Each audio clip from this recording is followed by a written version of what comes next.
এখন আমরা MF corporation admin প্যানেলে আসলাম। অ্যাডমিন প্যানেলে mfcorporation.com/admin লগ ইনে চলে আসলো। এখান থেকে আমরা পাসওয়ার্ড দেবো। ফর এক্সাম্পল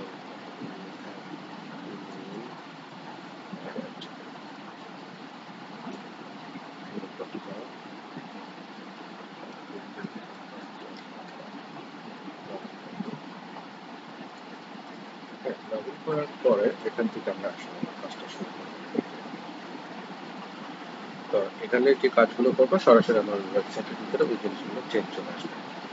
প্রথমে আমরা যেটা করি, আমরা হোমে চলে যাই। হোমে গিয়ে ব্যানার আছে,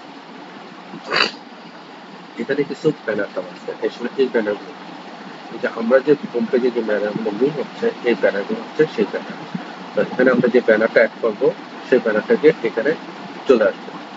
এখানে দুই ধরনের ব্যানার আছে, একটা হচ্ছে মেইন ব্যানার, একটা হচ্ছে শর্ট ব্যানার। মেইন ব্যানার বলতে হচ্ছে যে আমার যে ওয়েবসাইট আছে প্রথমে যে হোম পেজে যে ব্যানারটা দেখায় এইটা হচ্ছে আমার মেইন ব্যানার। আবার যদি আমরা কোনো মেনুতে ক্লিক করে এখানে একটা ছোট আকারে ব্যানার দেখায়, এইটা হচ্ছে short banner.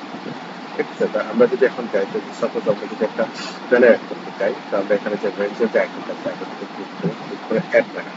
Add banner click করলে বলতেছে ব্যানারের টাইটেল, এটা কি ব্যানারের কি নেম। ফর এক্সাম্পল আমরা একটা ব্যানারের নাম দিলাম অ্যাবাউট। এটা আমার মেইন ব্যানার।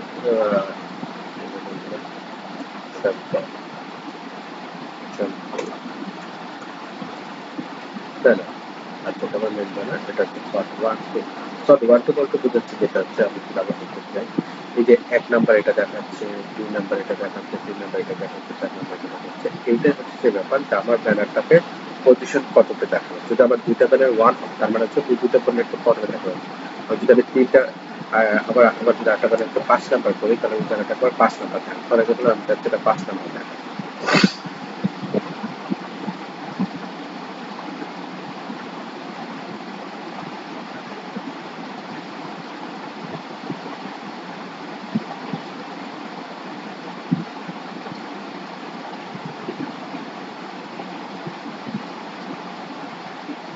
এটা আমার একটা ব্যানার কনফার্ম করি, সেই ব্যানারটা অ্যাড হয়ে যাবে। এখানে যে জিনিসটা মোস্ট ইম্পর্টেন্ট, সেখানে বলা আছে যে আমার ব্যানার সাইজটা 350 পিক্সেল বাই 480, মানে আমার ব্যানারের সাইজটা হবে ছবির যে ছবিটা আপলোড করবো, ব্যানারটা আপলোড করবো, এটা 350 আর চওড়া মানে লম্বা হবে 350 আর এটা হাইট হলো 480 পিক্সেল। আচ্ছা, তাহলে আমরা এখানে একটু রিফ্রেশ করি, ব্যানারটা চলে আসছে। এইরকম ইচ্ছা করলে যদি আবার আমার এই ব্যানারটা থেকে বাদ দিয়ে দিতে হয় বা ইনঅ্যাক্টিভ করে লক করে দিলাম, তাহলে এই ব্যানারটা লক করে দিলাম। এখন যদি আবার রিফ্রেশ করি, আমার এই ব্যানারটা শো করতেছে।